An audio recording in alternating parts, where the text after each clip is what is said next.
Бул улуттук эне жана баланы коргоо борборунун жаңы төрөлгөн жана ара төрөлгөн балдар бөлүмү. Ага өлкөнүн аймактарынан абалы оор ымыркайлар алынып келинет. Алардын арасында мөөнөтүнө жетпей төрөлгөн балдар көп. Айрыкча салмагы 1500 граммга жетпеген наристелер өзгөчө көзөмөлдөнөт. Ал эми салмагы аз төрөлгөн балдардын өмүрүн сактап калуу дарыгерлер үчүн чоң сыноо. Ошол себептен биз айтып атабыз, төрөт үйлөрүндө бардыгыбыз жардам берүүгө даяр болушубуз керек. Ал бир эле менин кесибимде иштеген адамдар эмес, ымыркайлар менен. Адистер белгилегендей, ара төрөлүүнүн себептери ар түрдүү. Ага эненин ден соолугу, кош бойлуулуктагы көйгөйлөр, туура эмес тамактануу жана организмдин алсыздыгы да таасир берет. Ошондой эле төрөттөрдүн ортосундагы аралык дагы чоң роль ойнойт.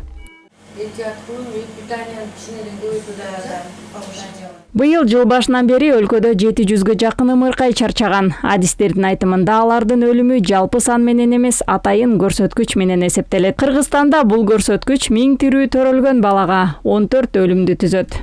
Эң негизги өлүм биринчи күндө болот, биринчи саатта болот, биринчи аптада болот, 28 күндө болот. Себеби адам бул дүйнөгө жаралганда ошол убакыт өтө көйгөйлүү. Эненин ден соолугунун физикалык эле эмес, психологиялык абалы да маанилүү. Кош бойлуулук учурундагы катуу стресс, тынчсыздануу жана коркуу аялдын өзүнө да, кош бойлуулуктун жүрүшүнө да таасир этет. Ошондуктан адистер аялга медициналык эле эмес, психологиялык колдоо да керектигин белгилешет.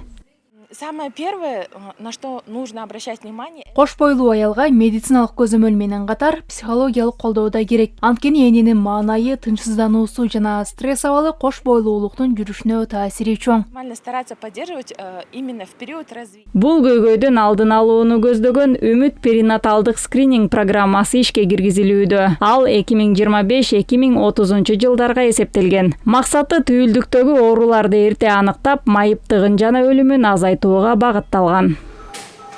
Айнура Жанышева, Чыңгыз Талантбеков, ЛТР, Бишкек.